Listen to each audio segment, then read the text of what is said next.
Dragon Ball Super is the latest entry in the long-running Dragon Ball franchise, and the first new series since Dragon Ball GT in 1997. It premiered in Japan on July 5th, 2015, and just recently wrapped up its initial run on March 25th, 2018, for a total of 131 episodes. Based on an outline by series author Akira Toriyama, Super takes place in the 10-year gap between the end of the Buu saga and the conclusion to Dragon Ball Z, as it chronicles the continued adventures of Goku, Vegeta, and their friends and family as they grow in power and attract the attention of the gods themselves. Now I'm just gonna come right out and say it. I'm a huge fan of Dragon Ball Super. And to some that might not seem like much of a controversial statement to make, but you may or may not be surprised to hear that critical reception to the series has been somewhat polarized throughout its airing. And objectively speaking, much of it is justified. The storytelling varies in quality from the genuinely inspired to the downright lazy. The series lacks the intensity and high-stakes drama of the previous series, and the absurdly hectic production schedule has negatively impacted the animation quality, and the results vary from acceptable to embarrassingly bad. And yet, despite all of these issues, I've had a blast watching Dragon Ball Super. In fact, I dare say I love it, blemishes and all. And with the series done for the time being, I thought it would be a good time to look back at the series and explain why, despite the controversies and critical divide, I like Dragon Ball Super so much, and why I think it's a worthy successor to Dragon Ball Z. In doing so, I hope to illuminate what the series does well and show my appreciation for it. But before we get into that, I thought it'd be pertinent to briefly go over my history with the franchise and what it means to me, as I think that will provide a clear context as to where I'm coming from. Like many American kids, I was introduced to Dragon Ball Z through the Toonami block on Cartoon Network. It was the middle of the Frieza arc, and deep into the battle between Goku and Frieza before he went Super Saiyan. I didn't have the slightest clue what was going on, but I was riveted nonetheless. It was unlike any other cartoon I had ever seen, action-packed and dramatic and violent in a way no other show was at the time. It only took one episode for me to want to continue watching the next day, and shortly after, like so many other boys my age at the time, I was obsessed. Dragon Ball Z was the kind of show I had no idea I wanted until after the fact. It was pulse-pounding and suspenseful television. You had no idea what would happen in the next episode, making it imperative that you not miss a single one. I still remember the times during the summer where my brother and I would be out shopping with my mother and pleading with her that we needed to get back home in time to watch DBZ. She of course had no idea what we were talking about. She just assumed it was like every other American cartoon where each episode is a self-contained story, not an epic saga that continued from one episode to the next. And when we explained it to her, she said, "Oh, so it's like a soap opera." In hindsight, that was quite an astute observation on her part. That's exactly what it was. A soap opera for pre-adolescent boys. DBZ was also responsible for opening my mind to the art of anime, and thus was a catalyst for my introduction to other series like Yu Yu Hakusho, Cowboy Bebop, Full Metal Alchemist, and of course, the original Dragon Ball, to name but a few. Essentially, Dragon Ball Z helped formally introduce anime to the mainstream of America. Its influence in the West cannot be understated in this regard. In this way, it is the definitive anime, and I, as do so many others, hold it near and dear to my heart. But of course, all great things come to an end, and after GT aired its final episode, suddenly there was no new Dragon Ball content to consume for a really long time. And so for over a decade, the story I and so many others had grown familiar with was retold and repackaged in countless other media tie-ins, video games in particular. And as I got older, I slowly fell out of interest with Dragon Ball. The series became a cherished relic of my childhood that I simply moved on from.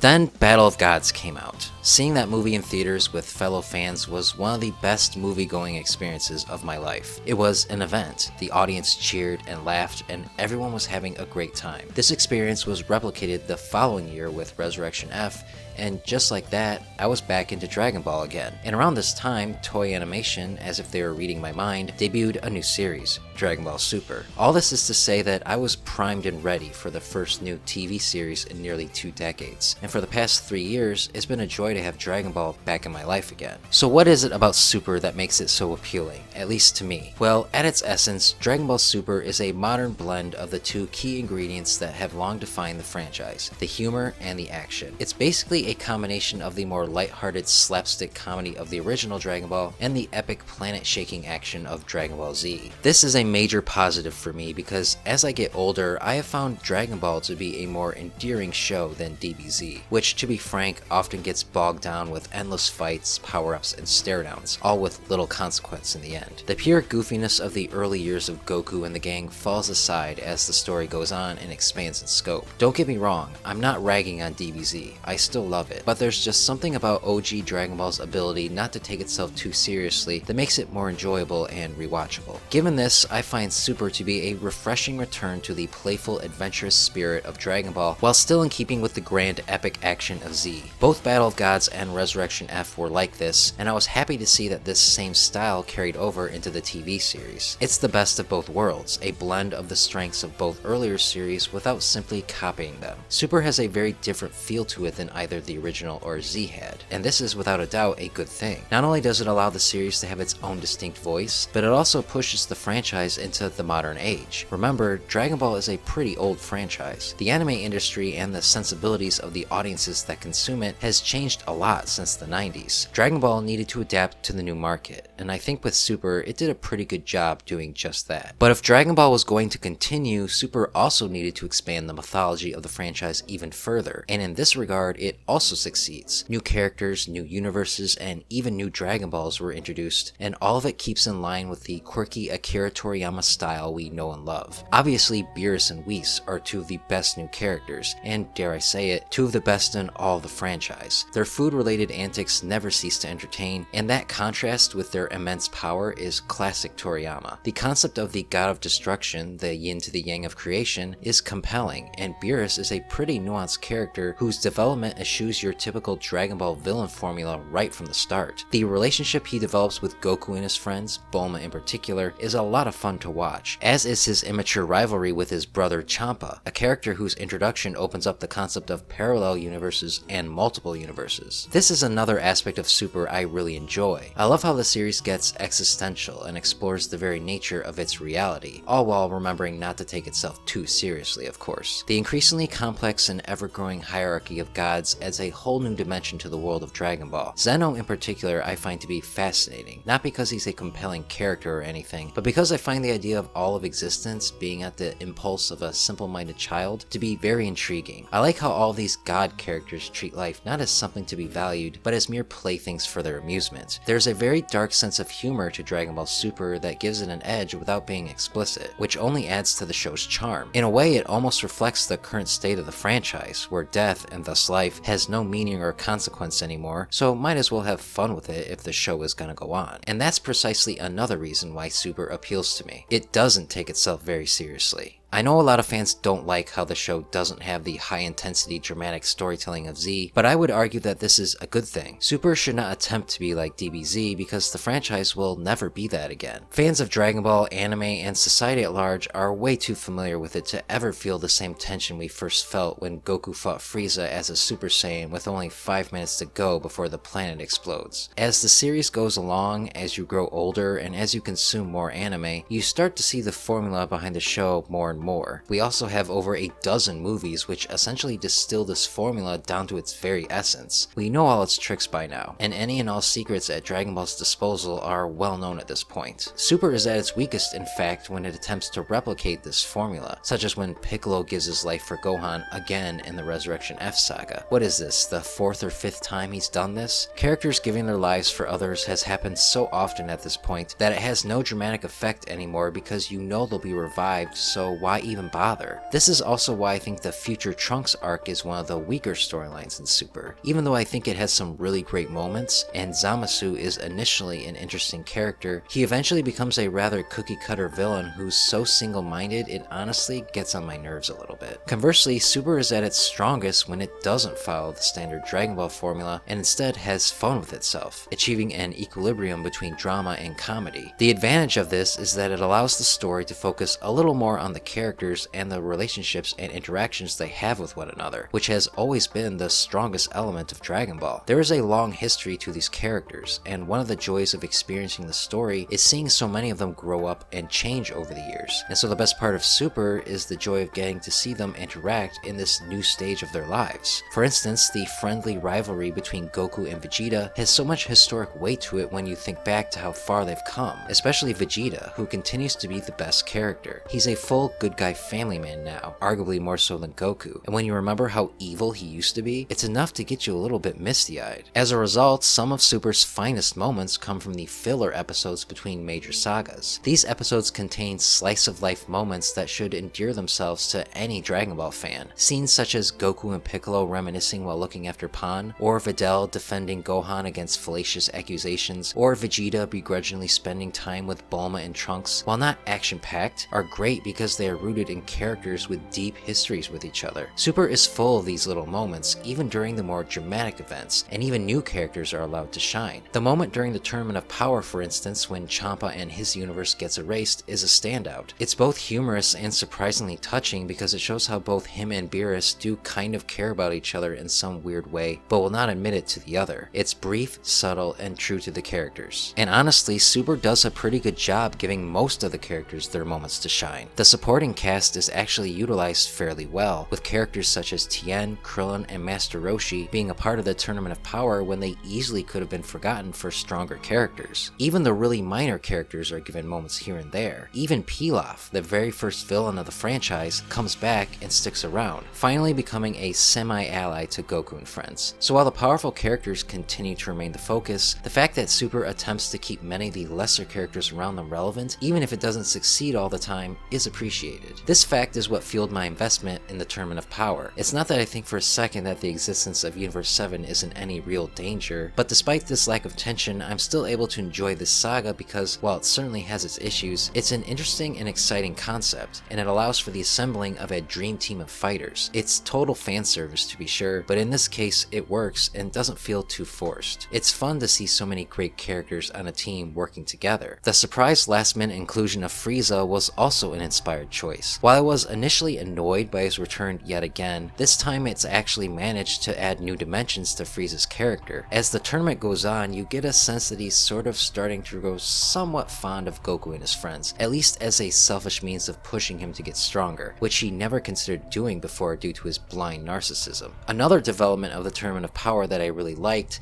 is how it makes you question the morality of Goku a little bit. This is a character that, if he had it his way, would train all day and look for stronger people to fight, even at the expense of his family. He does this to the point of absurdity in Super, instigating a child god to hold a tournament that threatens the existence of nearly every universe. Many of the characters, including Beerus, get legitimately upset at Goku, and some even call him evil. And this is a radical idea for the show to touch upon because it challenges everything we've ever known about Goku, especially with regards to the English dub Goku, who is more traditionally heroic than the Japanese version. Of course, we know Goku isn't evil, but his single-minded pursuit to get stronger is so innocent and all-encompassing that once it reaches a cosmic scale, it becomes comically dangerous, which again plays into the darkly humorous manner of the series. Now, even though I've been heaping nothing but praise on Super all throughout this video, just to be clear, I'm not blind to its problems. Yes, it is kind of lazy that Super spends its first 30 episodes retelling the movies, and yes, it has a cheaper look to it than previous series did, and the fight choreography can sometimes be dull and uninspired as a result. Personally, however, I can get past these issues because there's a lot to enjoy overall. I liked seeing the story of Battle of Gods fleshed out. We got to see more of the characters, and more time was spent establishing their lives, which is valuable in getting you reacquainted with them after all this time. I know it's tempting to skip the first two arcs and start right at the Universe 6 saga, but there are a lot of great character moments and interactions that you'd miss out on if you do. And as for the animation, yeah, it's bad at points, there's no doubt about that. But what can I say? I guess it doesn't bother me that much. It does get better as it goes along, but on average the visual quality of the show is merely adequate, with spikes during appropriately dramatic moments. How much this bothers you probably depends on how much you watch Dragon Ball purely for the action. Since the fighting isn't the only major reason I watch the show, I can look past it as long as I'm being entertained. And Super is very entertaining, and to my great delight, very funny. Super makes me laugh more than most other shows do, especially the English dub, which is fantastic and goes to show how far the folks at Funimation have come. The series is very self-aware, constantly making references to itself and playing off of the audience's familiarity with the characters. One of my favorite examples of this is in a scene early in the series where Vegeta attempts and fails to gracefully crack an egg, which is all the more hilarious precisely because it is Vegeta doing it. This is the Prince of all Saiyans,